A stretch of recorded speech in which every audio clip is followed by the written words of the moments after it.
there was some activity going on. Things were Uh-huh. taken, but it hadn't happened in a while. But yeah. Mm. So anyway, I declared that the truck would be returned, and Yes. Wow. when the police said, the odds on you seeing it again are next to none, and they found it. And they So found it.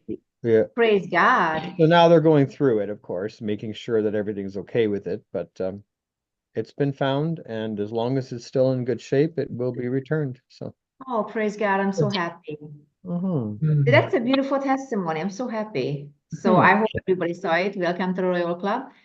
So, so, Mark's, was it father-in-law or No, that would be my son-in-law. son-in-law, right? So Hmm. the truck was stolen, but it was found. Yeah. Praise God. That's a beautiful testimony. Wow. So happy. So of course we're live. Good evening, everybody. Welcome back to the Royal Club. Thank you for joining us. So Thank you. we are going to enjoy Mark's teaching Hmm. tonight, our time tonight, and that's a firm foundation. So Mark, take it away. Thank you. So, um, I've set this up a little bit different. I'm going to go through point by point, and of course, it's open to discussion at any time. Wonderful. Okay. So, point one, solid foundations are very important. Without them, things will eventually fail. I was listening to a man talk about how people too often want to build things quickly. They take shortcuts and they lose focus of the foundation and making sure that it's strong. An example is, of course, building too quickly without a solid substructure from which to build from, causing the foundation to break from the weakness found below. So this happened in the province of Alberta, where I live. In 2002, there was a condominium that was built, and people bought them, moved in, and 9 years later, 300 people who were in that complex, they lost their homes Mm. because the building was condemned. Mm. They found that the foundation was weak. 3 years after that, the condominium was demolished and removed. And then 3 years after that, people finally got their settlement. The ones who were living in there, they finally received their settlement payments. And today that land still sits empty and is for sale. Wow. So what was the reason? The condos were built too quickly, and there was little accountability for the builders. They took shortcuts, and the building failed. Another example takes place in Edmonton, which is the capital city of Alberta and not far from where I live. Houses were to be built high on the bank of a river. An engineer was hired to test the ground, and he said the ground was unstable due to the river's power to erode the bank underneath it. The city got a second opinion, Hmm. and they built the houses anyway. The houses eventually fell into the river. The wisdom of the first engineer was not heeded. And this brings me to Amsterdam. Uh-huh. When I was in Amsterdam to visit, I witnessed houses not entirely straight and leaning over a little. Yeah, Yeah, yeah. yeah. Rita's Real. nodding her head. Yeah. Real. I saw men working under those houses. They were really tight spaces underneath the house. And these Yeah, men yeah. crawled in there and they had special jacks that would lift the house and they would try to Yeah. straighten it out again. So again, Alexander and Frida know exactly what I'm talking Yeah. about. Oh, yeah.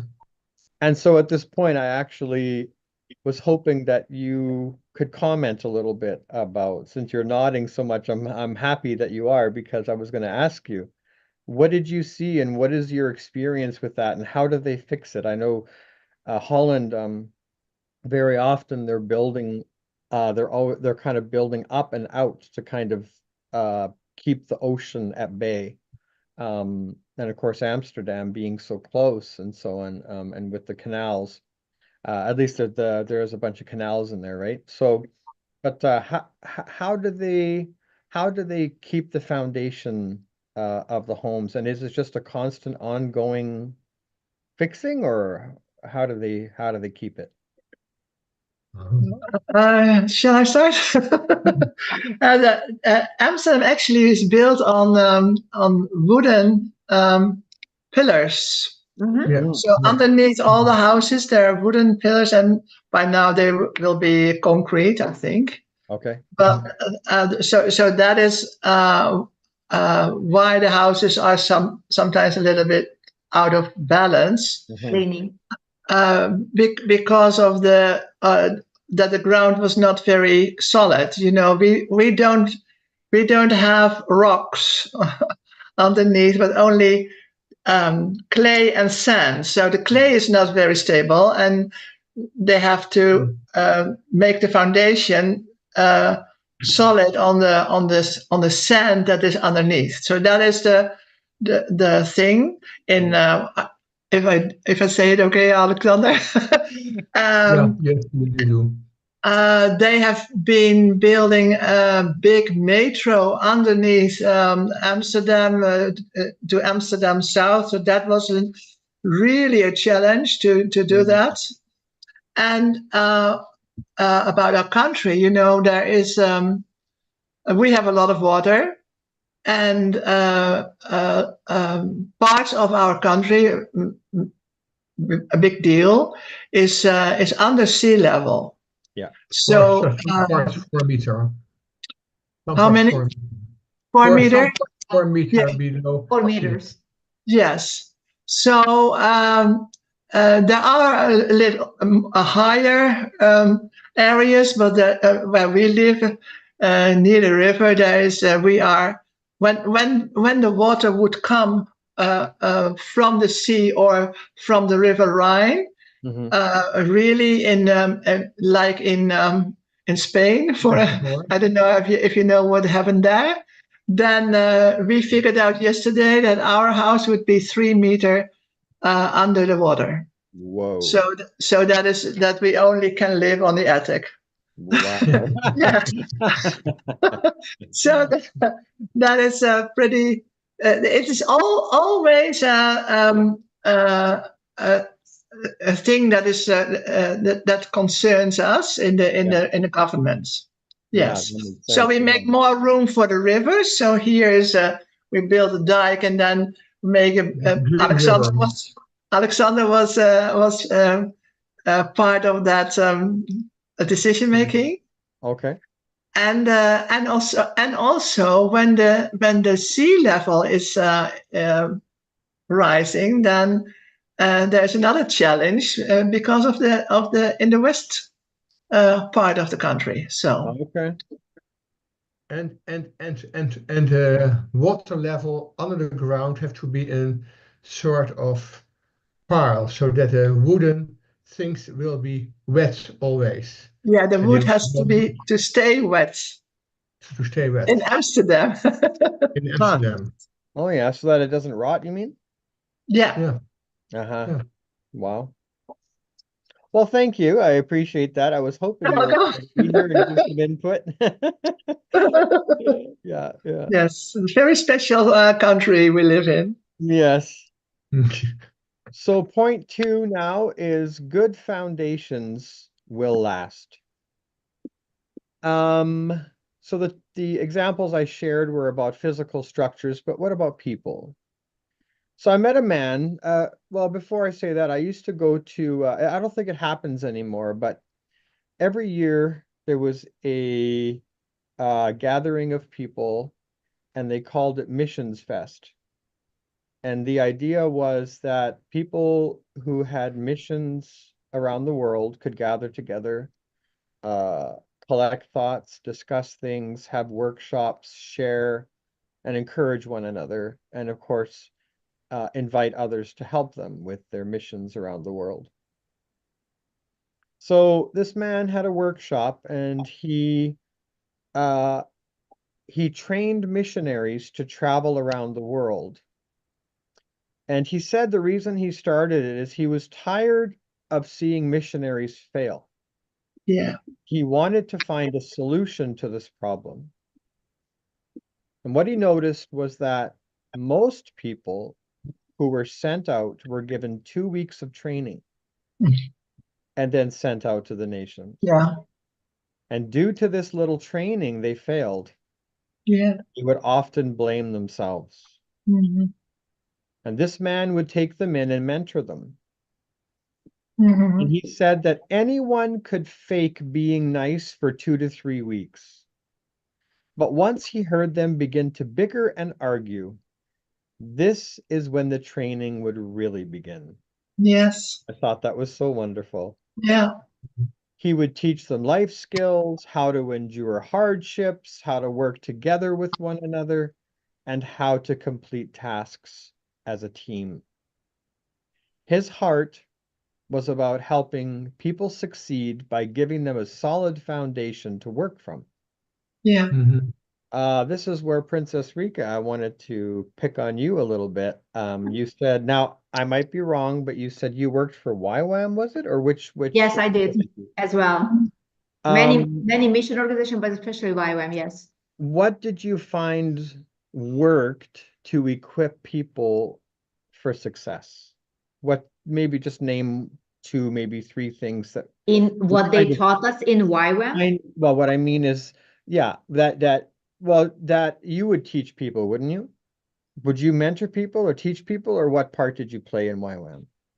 Well, first I went through the DTS, the Discipleship Training School. I lived in Vienna at the time, so that's where I did my discipleship training school. And then, of course, I moved back to Hungary, and it was around the time when the regime changed. It was 1990. Mhm, So by the time I went back, communism was no longer the regime. It was basically democracy. mhm, So, and then all the missionaries were able to come in, mhm, YWAM being one of them. And since not too many people were fluent in English, mhm. I was used as a translator on the streets or wherever we went or traveled around, or I worked with many mission organizations, but YWAM was one of those. Yeah. So I personally didn't teach. I was just translating. I was very young at the time, obviously. Okay. And so I wasn't part of the staff that way, Right. but I was translating. As you were translating, did you witness anything that really stood out to you as what was successful in helping people build a foundation that they were successful in life because of what they learned, or you didn't really notice anything at the time? Well, we had actually I was one of the leaders, even if not officially, because not too far from where I lived at the time, we have started, or the Americans started like a not a church, because we worked with many churches, and that was like a bottom line, that we did not want to be a church, because YWAM is not a church, but we Yes. Yeah, so yes, that we we wanted to make understand. sure that nobody steps on anybody's toes, basically, the long and short of it. And so we worked with many churches in Hungary, and we had a small group, and it depending on how many people would come, but we had a core team, and the core team was trained. So I was trained also after I did my DTS. So because we went out and we've helped the homeless, we helped a lot of people. So it was wild times, really, because we did a lot of outreaches. And as I said, the regime changed and everything was different. Everything was all of a sudden allowed, and people were not used to having Westerners coming into the country to that mass You Mhm. know, the Iron Curtain went up and everybody just flooded the streets, and you were allowed to do evangelism, which was not exactly allowed before. Of course, you had to have permit just to occupy the streets, but then we did that as a lot of times. Mhm. So we used pantomime, we used singing, of course. So we used, and all Dance. this thing was Yes, very and new here dance. at the time, Yeah. 30 plus years ago, in Mhm. 1990, and the early 1990s, I should say. Yeah. And so people were coming to the Lord very, very much in droves, really. They coming and they would be kneeling on the streets, you know, something that was, they wouldn't do now because they are too Westerners, I suppose. But at the time, it was just suddenly everything was different and everything was new to the people. So I don't know if the foundation was very much focused on. It was more like gathering people and Right. getting them saved, you see. Right. So IVM, in my opinion, would not be, with my experience, wasn't really, it may not have been a very good example for foundation or something, because they really trained the people for missions, Right. Yeah. not so much being a pastor, because that wasn't their thing. Right. Yeah, Mhm. so Yeah. but of course the word was taught. Obviously you Mhm. can't go around it. Obviously the Bible was taught. Simple messages were taught, which is, I think it's a good thing for new believers. Mhm. Yeah. And we were there to help them, not Right. to be taught by them necessarily, but to help them, because we were able to communicate with the people being locals. Mhm. Right. So yeah, discipleship wasn't really happening, Right. because Okay. that would be on a different level. That's true. Yeah. Yeah. Mhm. That was my experience. So we were basically always mission focused. Right. Yeah. So you don't have to be on a very high level No. Mhm. to reach out to others. So Correct. that's basically. Okay. Yeah. Yeah. Yeah. Alexander wanted to say something, I think. What I have discovered in our first church, the pastors there, they gave me a solid foundation because they teach the word. They Yeah, always definitely. teach the word. And Yeah. I have to say, and they were also for me a living example how they share their lives with the church and how they were obedient to the word, and they also taught us to do the same. So and they were from the Theo Osborne movement of 1956 of The Hague. Oh, wow. And Yeah. great gathering there on the Malieveld in The Hague. And after Theo Osborne, there were very much new churches, and one of them was stroom van kracht. How we translate it, Frida? Streams of Well, power, rivers of power. they call it streams of power, and there came many full gospel churches. And so I have learned the first 12 years in my first church a solid foundation by the word. That's You beautiful. can trust the word. You can trust But that God. you're not talking about YWAM right now. You're talking about church. No. I Okay, talk yeah, about of course. So, the full yeah. gospel church. But But is I it do want okay? to say one more thing so it wouldn't sound bad. People who came over to minister, they came from around the world, but mostly from the United States. And they were young believers at many times themselves. So Yeah. you cannot expect on such No. a high level, you see. So I really admire them, so that because they relocated, they give like 1 year of their lives and all, you know, just to Yes. relocate to a completely different country they never been before, a former communist country. They didn't speak the language, they didn't understand the culture. So we were helping them in with the transition and with communicating with people. So to say that the focus wasn't like raising very high, you understand, necessarily Yeah. lead. I mean, you Yeah. understand. So that wasn't the focus. But of course, with T.L. Osborne teachings, I was like, wow, of course. Well, that's Yeah. another level. So I don't know how YWAM does now, because I haven't worked with them for many years now. But at the time, you know, those were young believers and young people themselves. Yeah. Many of them Yeah. teenagers or early Yeah. 20s.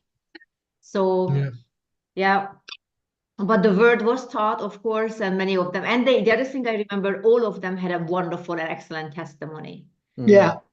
Like they Yeah, came out of right. drugs, they came out of some kind of addiction, or I mean, I still remember the stories. So I really, Yeah. really Yeah. admired the people who came, and many of Mhm. them stayed for a longer time, not just 1 year, and they, you know, and Mhm. dealt whatever problems they had on their own, because all we saw was exemplary and they were doing their very best. So I want to say I really much honor them, and yeah, they did whatever they set up to do to help the people. Mhm.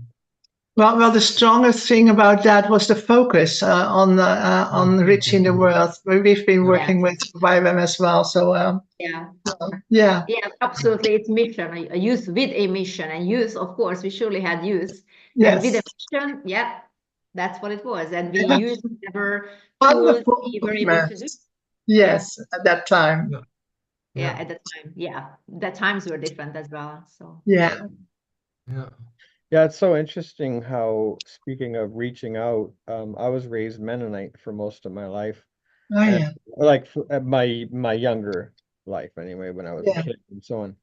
And so it was very interesting. Again, speaking of Missions Fest, people who had different organizations or so on, they would go to at Missions Fest, you could have a table and you could talk about, people could come by and then you could talk about what your mission is and what your thing is.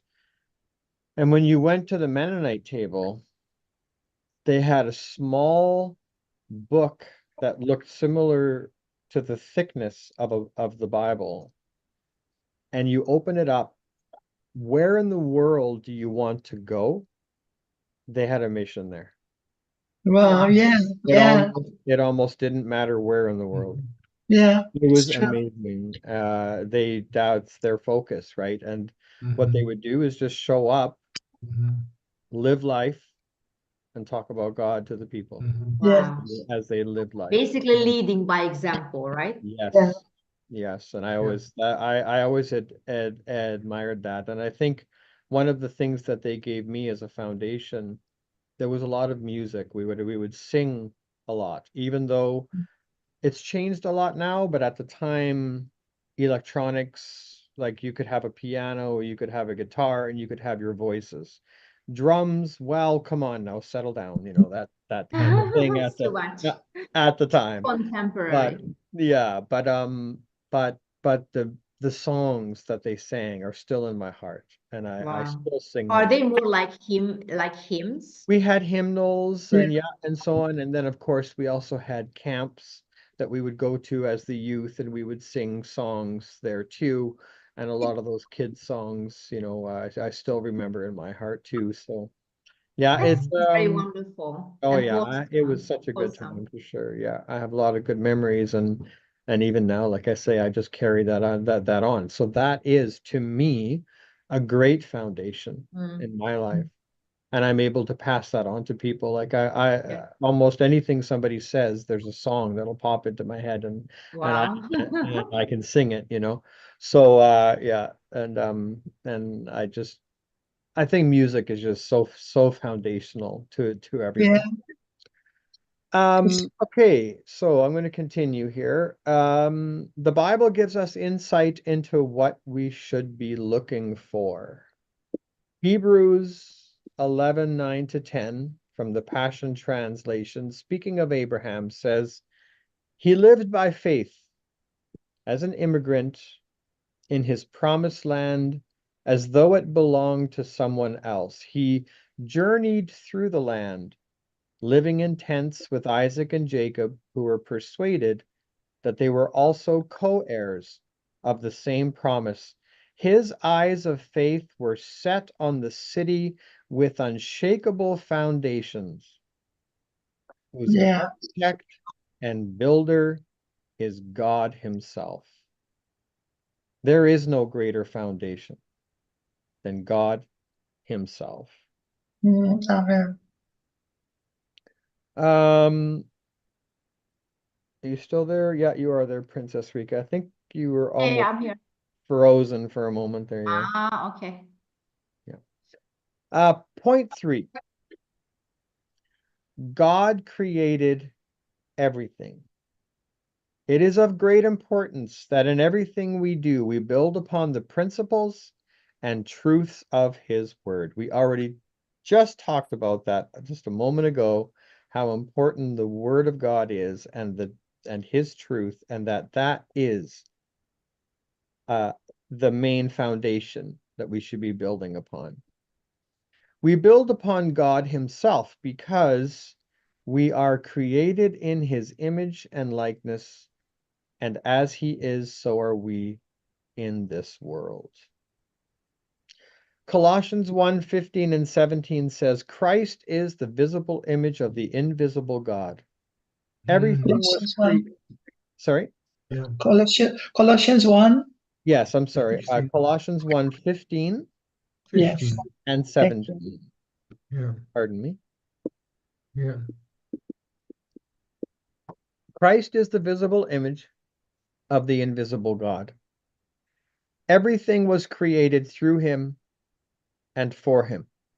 Yeah. He existed before anything else, and he holds all creation together.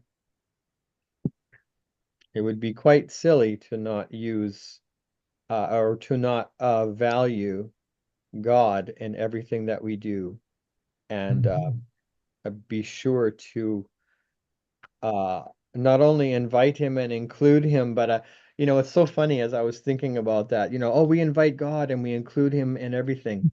Okay, are you making the decision and saying, God, I invite you into this decision? Or am I saying, God, what decision should I be making? So just to kind of, it's just very Yes. interesting how easy that can be flipped. We need to always be conscious of putting him first. Point 4, beneath the surface of everything is a realm we seldom see with our physical eyes. This is where we build from. Colossians 2:6-7. In the same way you receive Jesus our Lord and Messiah by faith, continue your journey of faith, progressing further into your union with him. Your spiritual roots or foundation go deeply into his life as you are continually infused with strength, encouraged in every way, for you are established in the faith. You have absorbed and enriched by your devotion to him. Point 5, know God's will for your life and you can build with great assurance. 1 Thessalonians 5:14-18. We urge you to warn those who are lazy, encourage those who are timid, take tender care of those who are weak, but be patient with everyone. See that no one pays back evil for evil, but always try to do good to each other and to all people. Always be joyful. Never stop praying. Be thankful in all circumstances, for this is God's will for you who Amen. belong to Christ Jesus. And a gentleman was discussing this scripture and he says, so if I'm a musician and I hurt my hand and I can't play, like the guitar or something, and I've made this my focus, that music is the will of God for me, and now I can't do it. Have I failed? No, of course. No, because your focus in that case, in that instance, your focus was wrong. But This also you are music. Sorry? Also you are music. Right. You are worship. It's not what you do, but it's who you are Who and the you energy are. of your heart. So really it hasn't, because I personally don't play any instruments. I'm hoping that, or at least not well. So I'm hoping that at some point I will, but and I have plans, but so am I not a worshiper because all I can do is sing? I mean, yeah, or some people can't sing because they can't carry a tune. So are they not worshipers? No, of course they're worshipers. Yeah.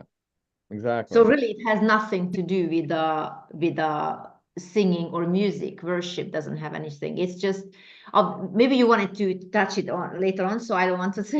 No. This is exactly what's happening, is exactly what I wanted to happen. Yeah, So good. please, Okay. go So, ahead. yeah, people should not be limiting worship to singing songs or music or dance or something, because your whole life is a worship, is it not? Mm-hmm. Yeah. That's right. So, yeah, let people feel encouraged not to limit God or limit yourself Mm-hmm. for that matter. Yeah. Because a little child can, a baby is worshiping God just by living and just playing, and and they have no concept at that time about worship or music or something. They obviously can't carry a tune, so but they are worshiping God just by, and also nature worships God, Mhm. just by Mhm. flowing. The animals worship God by existing and coexisting with each other and playing with you. It's all worship. Our whole life is a worship. Yep. Mhm. Music Absolutely. and singing and all that is just one form of expression of worship. That's right. Exactly. Yeah, and I do find that too often, and I myself did this for a time too, and I've come to realize that that is an error. I love how um Her Excellency Faith Weirimu will say that that is an error. I love that so much. But but how people will see another person's strength and say, I want that. Mm, Well, Yeah. by the time you figure out how to do that, how much time have you wasted of your own life? wow. Because that's not the Mhm. purpose God has for you. Most likely, because yeah. So Mhm. instead, and as I say hereafter, value one another and see the value in one another, recognize that value, honor that value, and work together, but don't try to be that. Be who God created you to be, right? So, and I think too often, for myself, I can say for sure, probably others as well, a person will have a strength and see things a certain way. And then I come along and see things differently. And that's not allowed, according to that person, because that's not the way they see it. Therefore, it must be wrong. Instead of working together and learning and growing and, so on, as long as it's based on God's truth and lines up with that, yeah, no. And so I've really learned that, everyone's different, and God created us unique, and we are to honor one another, work together, and it should bring us great joy to do it. Yeah, sometimes it can be a little difficult, just, if we don't see things eye to eye, we still have to make a decision and move forward. And we may not always want to do things a certain way, but eventually things will also line up the way we like it, and others maybe not so much too. So it's just Oh, work you change your together. perspective, is it not?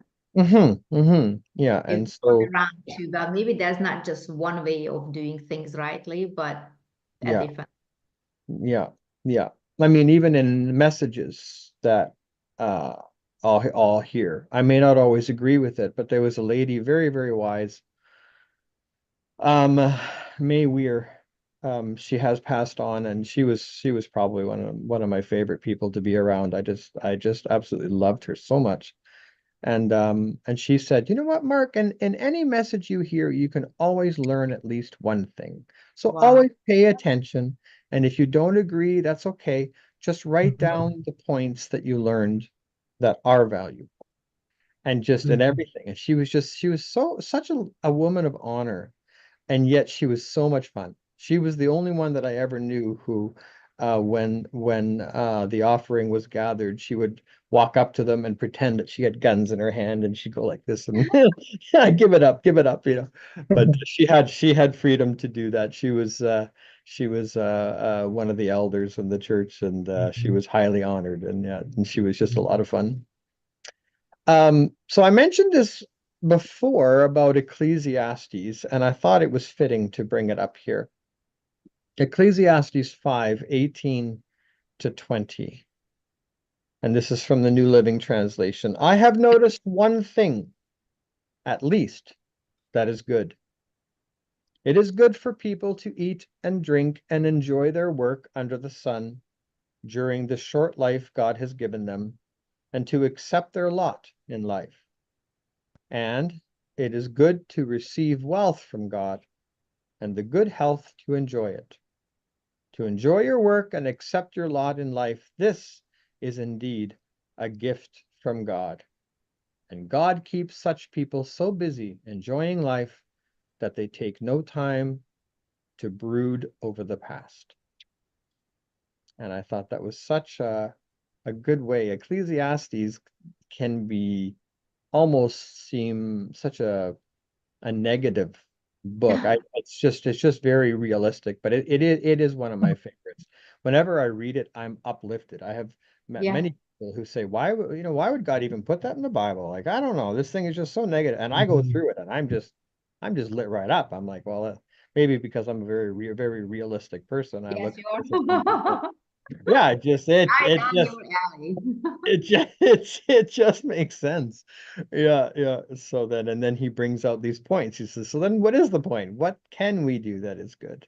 So, and the conclusion then that I have is when we know who God is, we know who we are. Not apart from him, but in him and by him and through him. 1 Corinthians 13 says, love never fails. God is love. Love God and love the people he created. See the value in one another. We all were born with nothing and we will leave with nothing, yet in him we lack nothing because he is our everything. And at that, I opened it up to discussion, even though we've already had a pretty good discussion. I love the interaction. Yes, that's beautiful. That's very, Thank very, you. You're welcome. thank you Thank very you. much. Thank you for taking part. It was fun. Yes, it's I think that's how we learn the best, Mhm. by participating.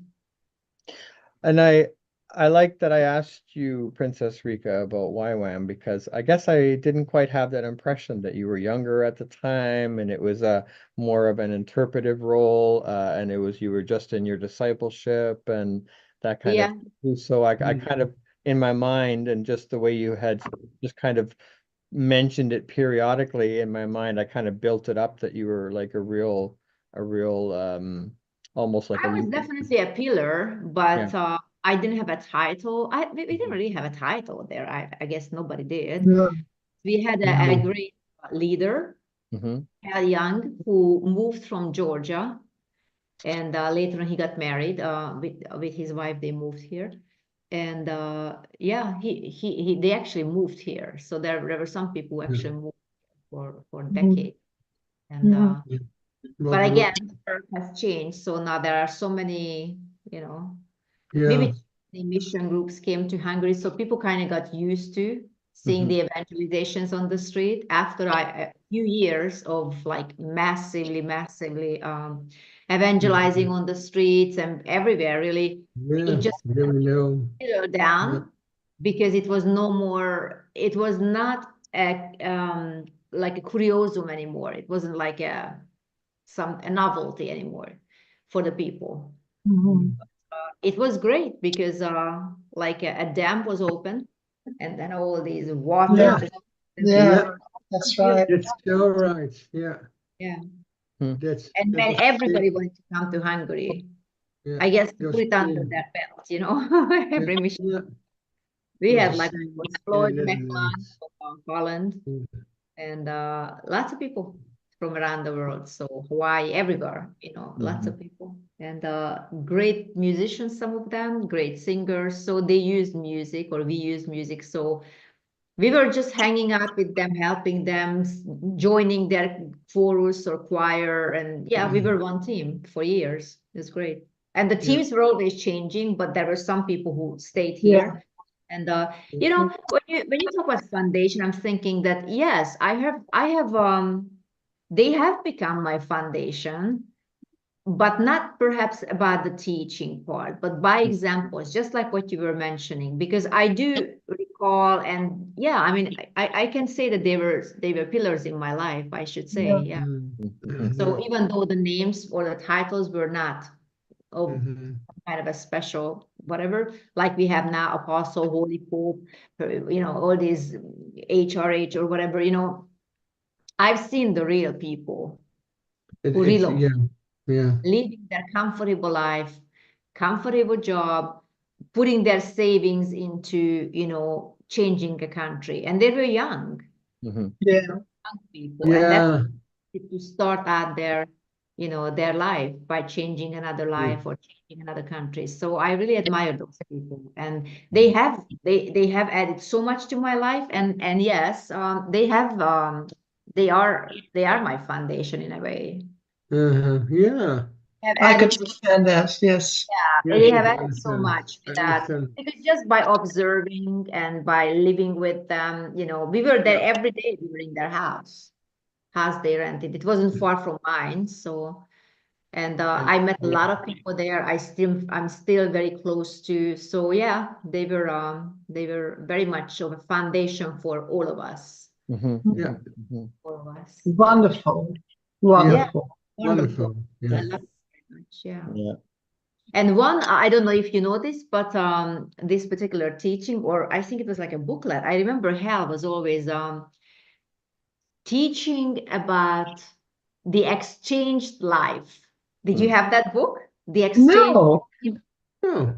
No. I I don't know who wrote that, but that was he went through the exchange life and he explained to everybody else. And of course, when you're translating, you feel like he's explaining it to you as well, even though we were Christians already saved. But I guess it never hurts to hear it again and again, you know. So Yeah. Well, and actually, you're living an exchange life now. Yeah.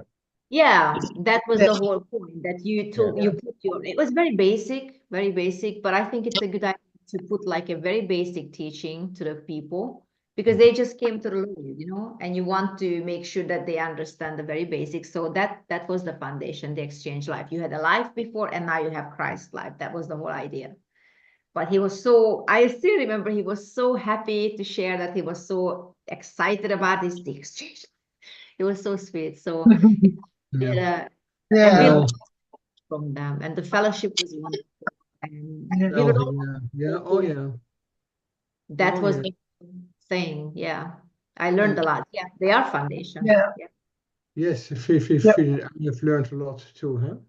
Yes. In YWAM, yeah, we've Yeah. been with them to Morocco, and we've been serving in a summer of service in Amsterdam for 3 weeks with all our 5 children, and Wow. it was a wonderful time. We learned a lot indeed. Yes. And Yeah. and and Yeah. and what I was thinking during this beautiful conversation, it was it was adventure with God. It Yeah. Yeah. was adventure It's with true. God, and they It's true. were um, sometimes they were rich, sometimes they had nothing, but they were Mm. always rejoicing in the Lord. They were always rejoicing in the Lord, and that's what I never uh, forget. Yeah. And We and went to have Turkey God. to evangelize. We went to Istanbul.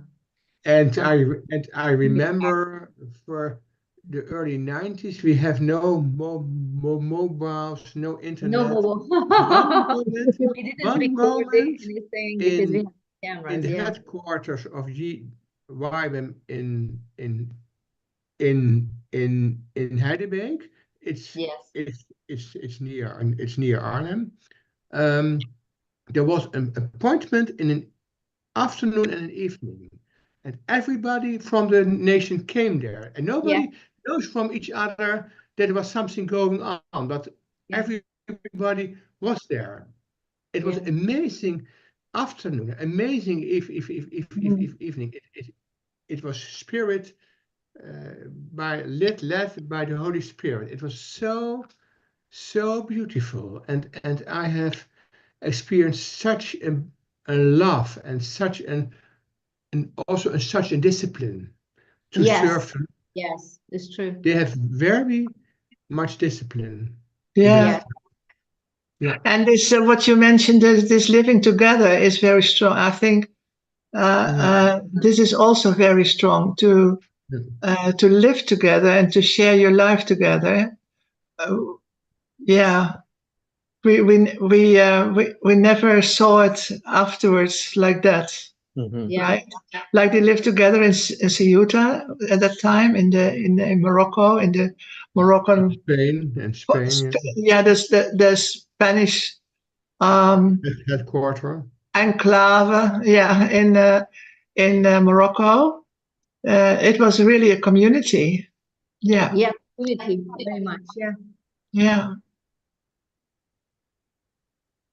Yeah, and for myself, not being part of anything like that really, the foundation that I have, and that I share constantly, not only, of course, the word and so on, but what I like up here, we all are in agreement that the gospel is practical. Yeah. And it should be simple. And so there's a local church that I'm a part of here, and I've been helping out with the youth. And they opened up the church and let the youth just stay there all night long, and they could sleep when they wanted to sleep and stay up if they wanted to stay up. It's just a safe place to do it, right? And they asked me if I would come and be part of the worship and sing. So I was there, and they changed things, and they said, you know what? We don't really thank you for coming, but we don't really need that anymore. We decided to change that up. And I said, well, what else did you want me to do? And he says, well, I asked you for that. You would actually do something different? I said, yeah, if you need something, I'll help. And that was just the Mennonite way. Like if there's something to do, it doesn't matter. Everybody does something. Everybody. You're 6 years old, you can still do something. There's something you can do. Everybody does something. And I said, what do you need? Like, you guys need to be fed, right? Who's cooking? Oh, no one's cooking. We didn't know. We just kind of were going to do it ourselves. I said, listen, let me take that off your plate. You go ahead and you spend time with the kids. That's kind of what this is about. You wanted to really, that's your heart. And let me just take care of that. And you would do that? I said, of course.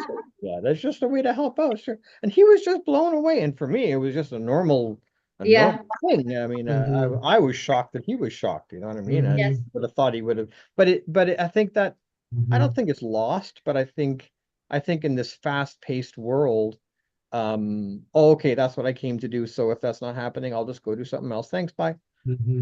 Yeah, but I think it's also a lack of do you really want to help, or you're just here because a certain position or a stage was promised to you. Right. I think it has to do with the attitude of the heart.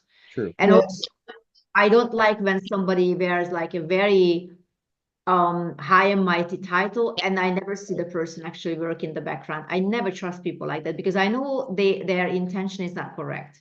Right.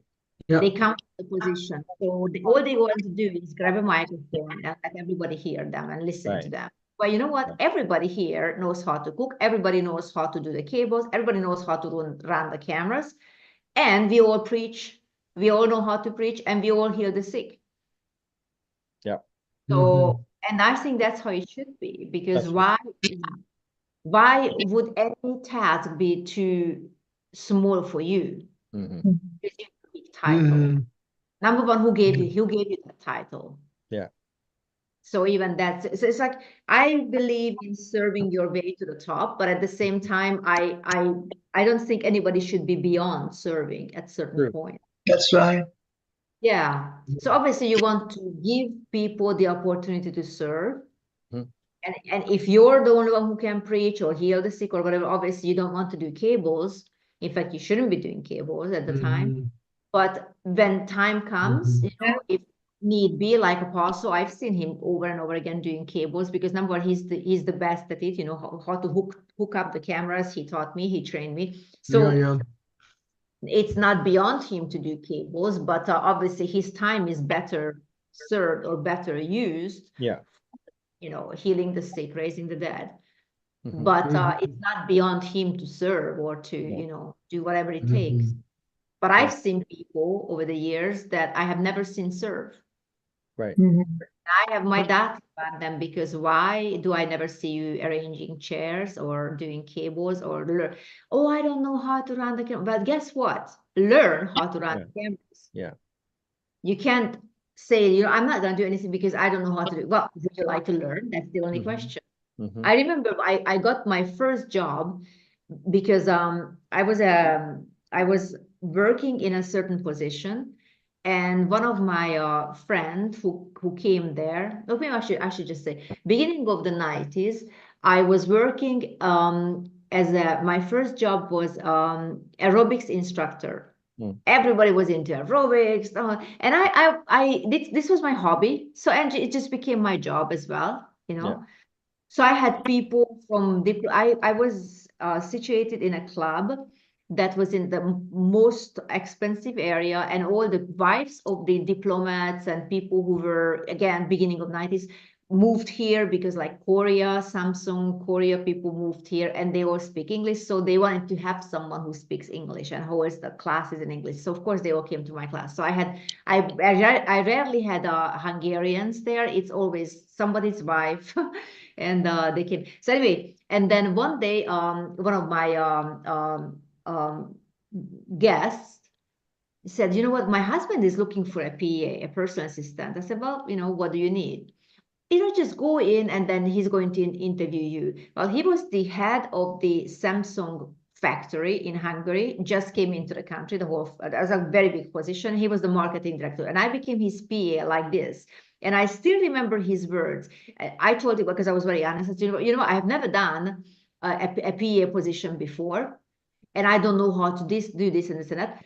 And he goes, it doesn't matter. The only question is, do you want to learn it? Mm. I still remember 30 plus years later how he said that. I said, well, that's a wonderful area. Sure. And of course, Yeah. in no time, I learned everything he Yeah. ever taught me or he wanted me to do. And I progressed from there. But so it's never about what you can or cannot do. It's, do you want to learn? Because wherever you go, there will be some new situations, some new things you will learn.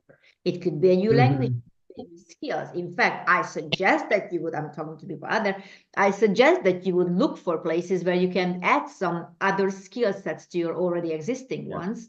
Yeah. And as Mark said, the best way to do is to, okay, ask people, what do you want me to do? And they will teach you. And then you can just say, you know what? I didn't know how to do it before, but now I can. I didn't know how to run the cameras before or how to do cables before or do the soundboard, but now I can. I didn't know how to take pictures before, but now I can.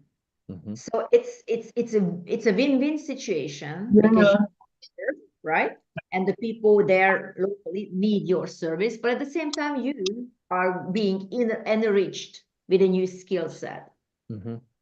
So I feel sorry for people, and to be honest, I don't have too much respect for those who don't want to serve. All they want to parade around on the stage. But they don't know how to run the camera. So what are the odds that at some point in your life you will have nobody running the camera? So then you're not going to be able to minister because you don't even know how to turn it on. Yeah. You see what I'm saying? Yeah. Or you're going to just not set it right because you have never learned how to set the camera right, how to do the lights on yourself, how to put the right sound. I think the best thing you can do is to become absolutely self-sufficient. So you will never need anybody. If you have people, wonderful. But chances are you will not always have people. Yeah. What about you doing your own podcast? Are you going to have a whole people like, you know, this is my production manager. This is my light person. This is my sound person. You're not going to have all those people around you. No. Put the camera on your face, but you can still come up with a quality production, especially Yes. doing the gospel. You want to have a certain set of a level of you know, excellence because you are communicating Mhm. the gospel, and even the way you look has to communicate the gospel before you open your mouth. But of course, we have learned that in Royal Grace and Elegance. But all I'm saying is, get to work. Amen. Yeah, yes. Don't be stupid, because God will not use you if you want to be stupid and lazy. He will just give that position to someone else. Yeah. So right. Yep. Yeah. So Yeah, right. so that day I made fries and chicken nuggets for all the kids, and then I told them I was going to come back in the morning and make pancakes. 'Cause I said, "Who's making breakfast?" Wow. He said, "Nobody." I said, "Well, did you want me to make pancakes?" Oh, you would do that too? And All the again, like, children, yeah, I so much enjoy doing those kinds of yeah, things, helping people, like Annette too. That, that's one thing that she and I both do all the time. Whenever she gets somebody a gift, she doesn't want to give them a trinket. She wants to give them something practical. yes, Kids will be like a little craft, and then she'll do the craft with them so she can spend the time with them and I teach like them. that. Yeah, so she's always trying to instill value.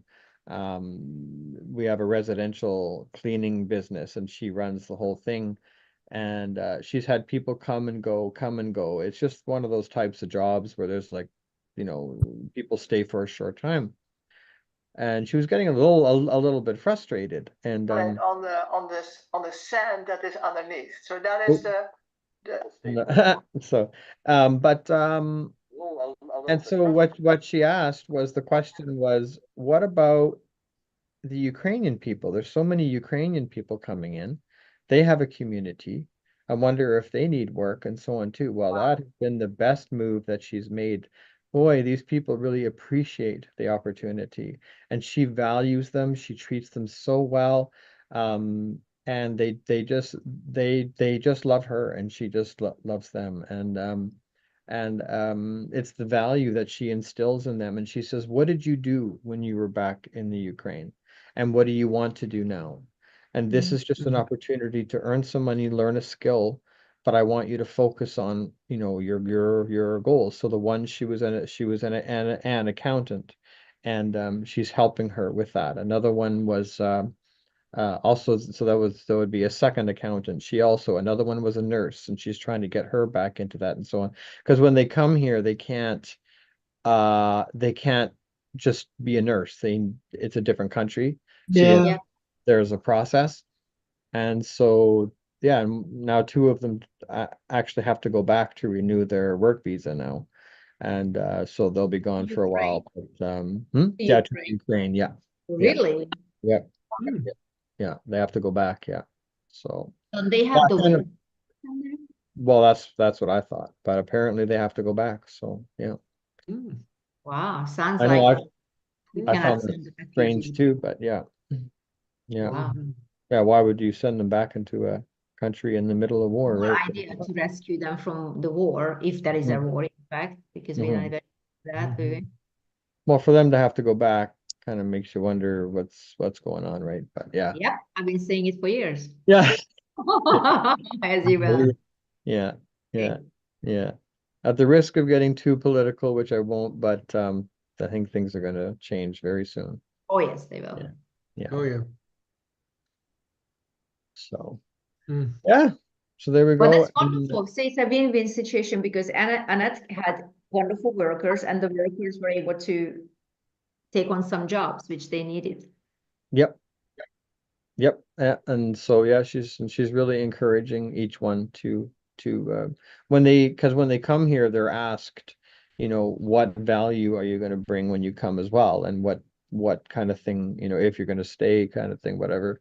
If you're going to integrate yourself here, what can you bring? And so, like I said, there was two who came as accountants, and one a nurse, and then there was others two doing different things, but.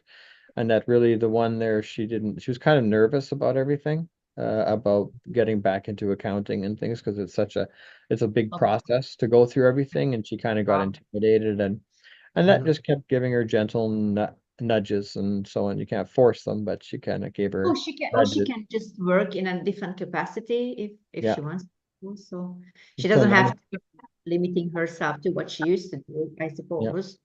Yeah, and so now she's actually found work, and the first job she found, they were treating they had a lot of Ukrainian people, and they were treating them like slaves. They were Oh, wow. actually, oh, they were really, really mean to them. So Annette really helped her to get out of that. And now she's in a really good place, and things are better. And she still works for Annette periodically. She says, I don't want to lose contact with you. Yeah, I I like. like you so much, and yeah, I Yeah. want to keep going. So yeah. So there we go. Wow. And I did want to share one more thing then, which is not related to the topic so much.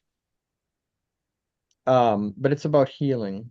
A gentleman at work, he said to me the other day, he put his hand on his side and he says, "Oh, my sciatica, my sciatica." And I said, "Listen," I said, I know you're open to God and open to to me as well. And I said, right now, let's just try something. Let's just experiment. I said, so all I need you to do is trust me. And I said, okay. I said, what I'm going to do, I'm going to put my hand on you. I'm just going to say for you to be healed. And then, but you need to do something. So I said, what's the pain level? And he goes, oh, 5 out of 10. I said, okay. I said, so let me put my hand on you. And I just said, in the name of Jesus, be healed. I said, now move. And he walked a little bit and he goes, what's happening? What's going on? And I said, well, tell me. He goes, well, it feels a bit better, like it's not throbbing anymore. I said, okay. I said, so what's your pain level at? He says, oh, about a 3. I said, well, come on, let's do it again. So we did it again. And it didn't get 0, but I got him down to a 1, but he didn't care. He was so happy. Wow. And that happened 3 days ago. And Hallelujah. yesterday I worked with him and he turns to me and he goes, do you know what? It still feels good. So I Wow. thought that was very exciting. So So that was normally a lot of it would be fun. like for weeks, isn't it? Sorry? Normally his pain would be on for like weeks, I think so, yeah. like Yeah. because it's a pinched sciatic nerve, if I heard Mhm, it correctly. So that's really limiting and very, very painful. yeah. So, and yeah, he was just walking around super happy. So Wow. Wow. I just Hallelujah. praise God for that Wonderful. one. Yeah. Yeah. Yeah. Wonderful. Yeah. Thank you for sharing. It's beautiful. Wonderful. Mhm. And so, Yeah. During your beautiful teaching, I was thinking about Abraham. He had a solid foundation. He left his nation, he left his father, he left his family. He go in a land and he expected a city not built on foundations. He saw the heavenly city. So about a solid foundation speaking, there are people in the Bible, they are living examples how they handle their lives in that solid foundation. And for us, is that the same? Sometimes circumstances changed. Maybe um, another surrounding, and other. You talk about the Ukraine, the refugees. They mhm, have another environment, and on that may. But what is their foundation? What is their expectation? And for us, is that the same? That we have a solid foundation in Christ. And I was with my grandson this afternoon. I have to go to the orthodontist and something else, and then we drink between that chocolate milk in a nice restaurant. And they said, Granddad, do you want to be old? Say, yes, I want to be at least 100. Yeah. Oh, if you believe, it will happen. So it was a wonderful conversation, and there's a little conversation, but we can build solid foundations around us, and it's okay that we have a solid foundation, but we have to reach out to other people that they can build on a solid foundation. And Princess Reka said it many times. If you speak a word and you promise people to do something, do it.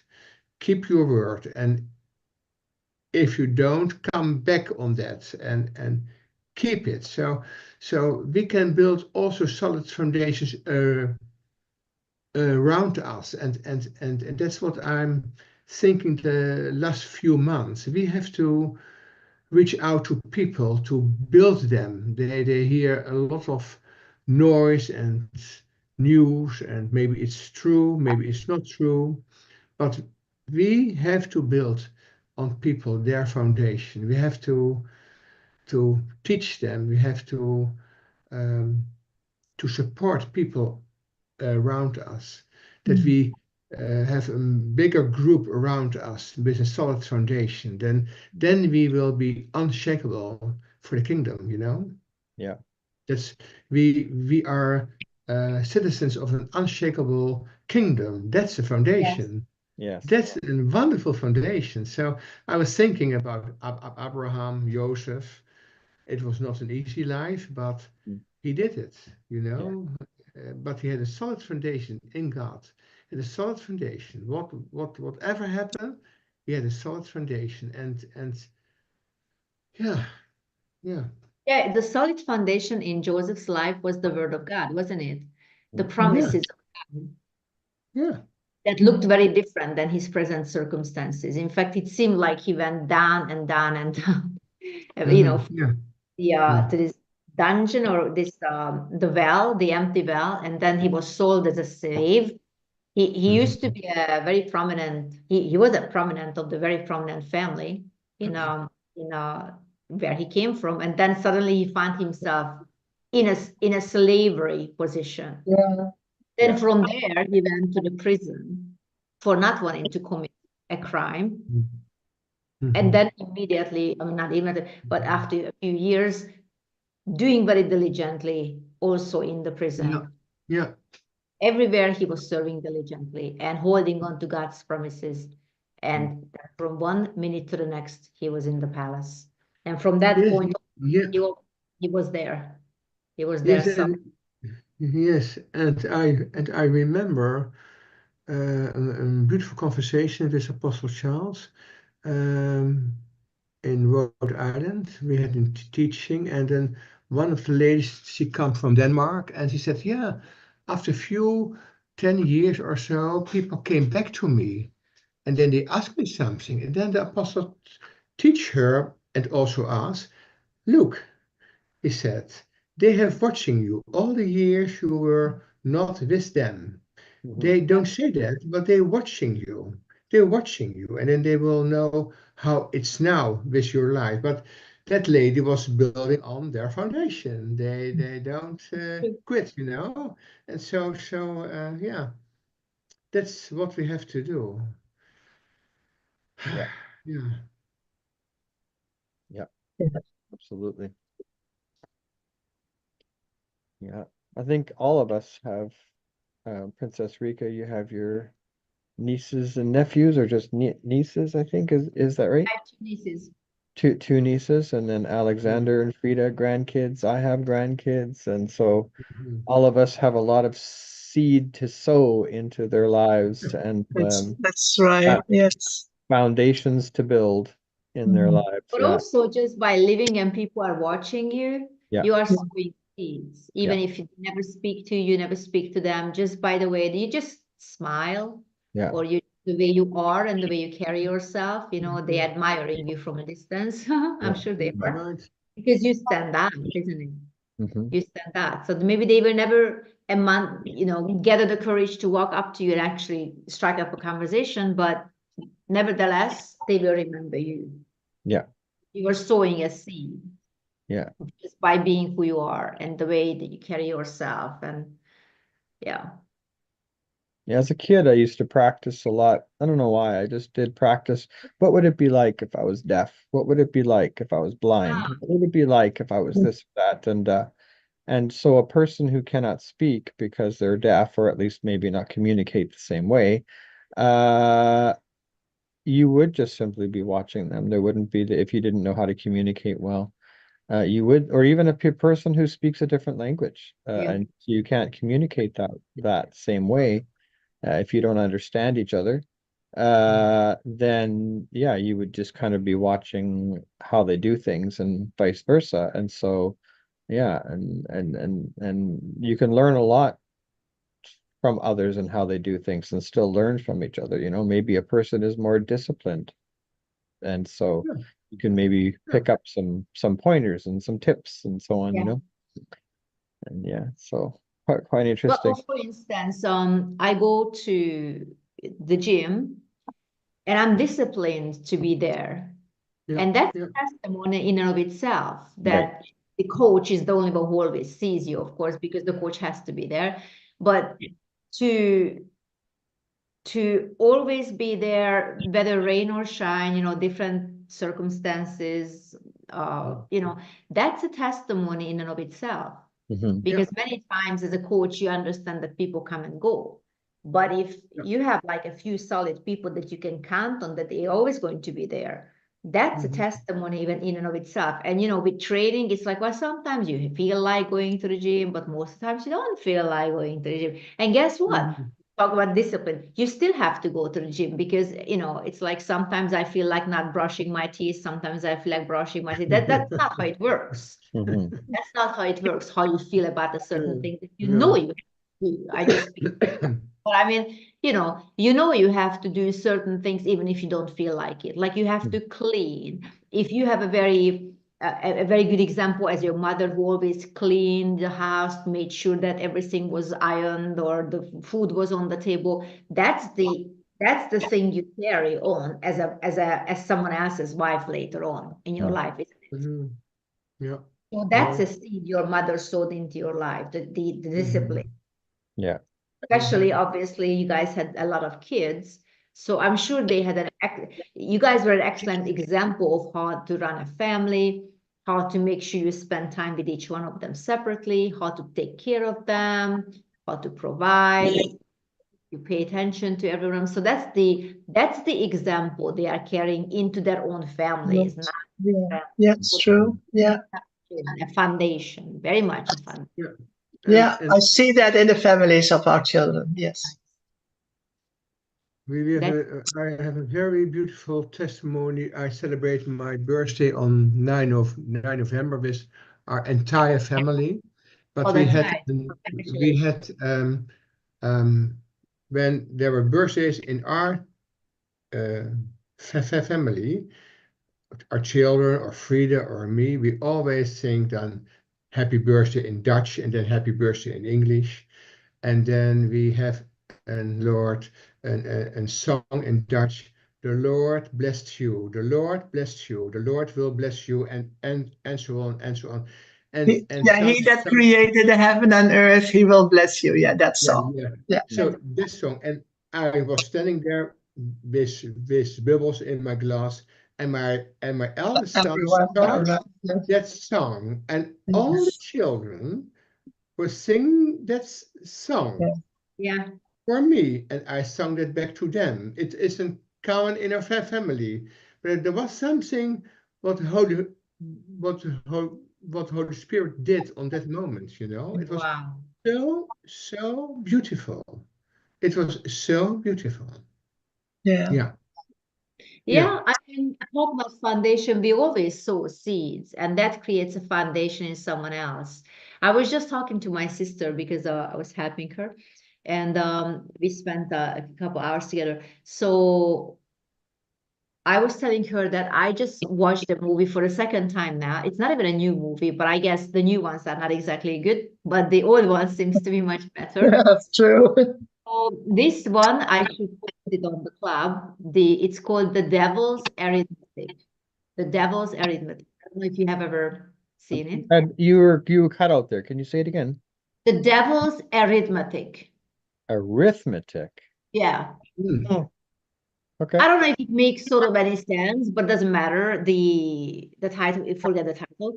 but it's from 1997. I Okay. will put it so you will know. And I don't know whether you can download it or something. I'm sure, Netflix or whatever has it. And the point is, we're talking about foundations and the seeds people sow. Mhm. It's about the Jewish family. And there's this girl, I think she is about maybe 16, 17, not 18 yet, I don't think, maybe 16, 17, somewhere around that age. And she lives in New York. And obviously her whole family is Jewish, her whole extended family is also Jewish. And she lives her, careless teenage life with her non-Jewish teenage friends. And she's kind of ashamed that she has to keep the Jewish traditional things, Oh, But yeah. this is Yeah. how she grew up. And then, I mean, I suppose it can be imagined that some people actually feel that way about that tradition. But nevertheless, those seeds are in her. And every year, I think once, they have the cedar, that, the cedar, that holiday, Yeah. they Yeah. Yeah. sit together. I suppose also the Sabbath, but I think it's about the cedar. So, and then she doesn't really want to go. And she goes, oh, I want to spend time with my friends. I really don't want to go. Why do we have to go? Why do you guys also? And she's just like, she doesn't like going there. So, and it's in her aunt's house. It's a big honor to have it in her house. And then this is something. And for the aunt, she is very special. And she said, you remind me of my cousin who died in the camp, she said. And yeah, you guys really need to see it. All I'm saying is that the seeds we sow and the example we show and the foundations we had. So this is what it is. So, and part of the cedar is when somebody, it's a great honor to do so, somebody is selected who is sitting around the table, family members. Okay, you go and open the door for Elijah. You know this? Okay, Yeah. so Yes, I know. right, and the aunt selects her name is Hannah, to open the door for Elijah. Because why me? It's like she didn't want to read the text, she didn't want to participate, she just sat there. But suddenly she is selected by her favorite aunt to go and open the door for Elijah. And she goes, and as she opens the door for Elijah, she immediately steps into this like time zone, whatever, and she goes back to 1940, just before the war, 41, I suppose. Yeah, 1941. And in Poland, because that's where her ancestors came from. So, and her aunt, she's the same age. No, cousin. They were cousins. Her aunt now in present, but at the time they were cousins. And she said the story is that, yeah, you just woke up because you were I think she had like high fever for like 3 weeks. She almost died. That's what the people tell her there. And you lost all your family, everybody. She goes, no, where's my dad? Where's my mom? So she's like, all of a sudden began to appreciate the people that she didn't really appreciate when she was in, 1997 or wherever that was. So now she's back in 1941, just before the war, just before they were carried away to the concentration camps. But see, she knows what's going to happen. The people around her doesn't. And she's desperately trying to remember all the things she has learned from her parents as foundations and the seed that she has been given, but she didn't appreciate and didn't even pay attention to. But in those situations, it becomes literally life or death. Because if she's able to remember the things that she was told as repeatedly, oh, remember the camps. Oh, why are you talking to camps? What about the camp? She didn't understand why camps, didn't make any sense to her emotionally because she never lived it through. But the people who lived it through, they were desperate to sow seeds into her lives so that she would remember. It was kept telling her, you need to remember, you need to remember, you need to remember. That's what they were telling her in today's age. And she goes, why do I need to remember? I wasn't even there. I don't need, well, you need to remember. And when she gets back into this time machine sort of situation, then she really understands, yes, I need to remember. I wish I would remember what my aunt said. I remember, and because at that time it was very important. So they are carrying away, they are being carried away to the concentration camps. And she knows how this will end. In fact, she knows whose family member will survive because obviously she meets them here, but she cannot tell them. She can just help them how it's absolutely, it just really stays with you. And this is the second time I'm seeing it. I've seen it like maybe 10 plus years ago, but I just felt to watch it again the other day, and it just stays with you. So I really suggest that you would watch it. And how important those seeds are that you were given and you were sown at some point, and the foundations you had, and at that time you didn't appreciate it. I can watch the movie. It's fascinating. I'm not going to tell you how it ends, but it's a serious movie because she had this careless life, being in downtown Manhattan, being part of a rich family. But see, everything was built on the suffering of those people, her ancestor that she knew nothing about. She was just careless, and she didn't take care about the seeds. She didn't want to remember. She didn't care about the traditions. But there, it became extremely important. So just one thing, in the concentration camps, obviously people were separated from each other, and many were shot right away, and horrible. And she kept them alive with the stories that, oh, the future is going to be like this. Of course, nobody believed them. Oh, you have a very vivid imagination. Please tell us more. And her stories kept those people alive. How important it could be. Some of the things but others don't. Maybe it means nothing to you now, but a point and a time can come in your life that those things that you were given, sowed as a child maybe, or as a tradition or something, seeds, foundation, can be very important for someone else or for others. So the things that you were given, keep them to yourself. Keep them and nurture them, because at some point you will have to give it to, and it will save lives. So regarding the cedar, she didn't want to go to the cedar, but in the concentration camp, that's all they had. And she goes, Rabbi, because they had to work, and Rabbi, what? So tell me about cedar, how to do the cedar. No, you can't do the cedar because you have a tradition. But now all we have is the women, so I have to do the women. I have to play the part of the rabbi. Goes, okay, I give you my blessing. You can do that. So, and because I want to hold the cedar because I know it's so important for those people. And that she was desperately trying to remember, we have to light the candles. So all these things, that tradition and foundation was in her life that she never really cared, never paid attention. It was a lifeline to those people at that time. And really, it just give them life at that time. You really have to go through this, because it's almost like you're walking through a desert and you finally see a drop of water. It means nothing to you now because you have so much, but in the desert, that drop of water can be fascinating. You have to watch that movie. Yeah, it is on YouTube. I saw it. Really? The whole movie? Yeah, 98 minutes.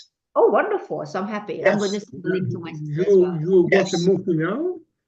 It's on YouTube, yes. Praise God, you watch it. It will stay with you forever. So anyway, I will watch it. We will. She was able to use what she has learned, even though it wasn't important for her, but she was able to save people with that. And and because she knew how this whole situation will end with the camps and all, nobody else knew, and she didn't want to say, she was able to save her cousin's life as well. They didn't know what's in those places, where the gas chambers were, but she did. So anyway, it's just fascinating. So putting into our world and our things that we know how to do it, I'm often reminded of the Sunday schools that I went to, or I was rather forced to. That obviously was, to me, is like, okay, I have to do the Sunday school. But today I remember some of the things, very simple things that I was taught. And I'm guessing I'm not the only one. So if you are in the position to send your children to Sunday school, even you might think, oh, you know what, those things don't really matter, those stupid songs. No, they will matter at one point to that child, just like it matters to me. So God can really just pick those things that he has seeded into you at some point, and either is going to mean something to you, or it will be, you will be ministering to someone out of that foundation. So foundation is important. That's all I want to say. Mm-hmm. Amen. Very important. Wow. Very important. Wow. Well, there you go. Good, thank you. Good. That reminds me of Leo Godsich was the man's name. Leo? I don't know if you've heard of him, but he was a reporter, and he started Name, and it was a marriage thing in the Christian outreach, which turned into changing marriages and keeping them together. Oh, And wow. actually, he was able to get it into the government in Florida that before a couple could get a divorce, they had to go through this course to see if they could make it. I love it. Yeah, it was actually pretty amazing. But I bring him up because his father, they were from Poland originally, and his father was captured along with his grandfather. His grandfather was killed, but he was put into a camp, and his father was able, he found a way to escape, and Wow. he ran out. He would listen, he would go to the nearest house, he would listen to the radio they were listening to, the reports of the war, and he would actually come back to encourage the people Wow. of what was being said on the radio. Yeah. Like, Wow. just imagine Wow. that. He got out, he was free, but he came back to tell them, to encourage them. Wow. Yeah, Wow. that was his heritage. Like, my Wow. goodness, that was passed on to him, right? And so Mhm. Yeah, that's he was a man. certainly. He was a Certainly. man of great influence, and he became a reporter and so on too. And he was so on, yeah. And he did a lot. Unfortunately, there was a major accident. He and four other people in Africa, they were hit, and all of them killed. Wow. But he was, yeah, he was definitely a man of great influence. Yeah. But yeah, what a thing to do, hey? Escape and come back and tell everybody just to Yeah. encourage them. Yeah, and how important that was, Mhm. you know. Hope is huge. Yeah. Yeah. Mhm. Hope can literally keep you alive. Oh, for sure it can. Oh, yeah.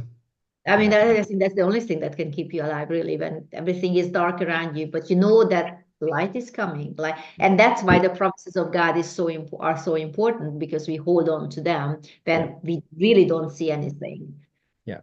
I know there's a lot is going to happen until things are going to be very light. The next 3 months, I should say. But I know that we have hope.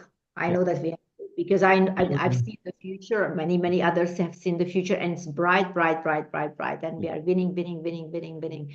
But dark times are coming, and confusing times are coming very shortly. But let those hope keep everybody alive. Yeah, Amen. Amen. Yeah. absolutely. Yeah. I keep hearing the over and over again. I don't know if I'm even quoting it correctly, but what does light have to do with darkness? Mm. Uh, people try to make them equal to one another, and they're contrary, but that's not true at all. Not Mhm. even close. No, light is completely separate. And the moment light enters a room, you enter a dark room, the first thing you want to do is to find some light so you can see. And Okay. the moment light appears, all darkness disappears. So That's right. yeah, No and matter that how small that is. yeah, yeah, yeah. And there's another level, but we're not going to go into this. No, That how God called light out of darkness. yeah, Yes. Think like in every darkness there is light. Yeah. That's amazing. It is Yes. amazing. It It is. is amazing. Yeah, there's a lot that could be said there, that's for sure. A lot, It yeah, is. a lot can be said there indeed. Yeah. Yeah. Mm. Mhm. Anybody has anything else to share? It's okay with me. Add? No, I think I'm satisfied. It's good. Frida, Alexander? It's okay with me. Are we good? We're good. So we have spoken about, we talked about Yeah. light, darkness, and of course foundation, how important it is, a strong foundation, a firm foundation. So you have a lovely week and God bless you. Thank you for joining us. Bye-bye. Watch the Bye-bye. movie. We Yes, will. yes.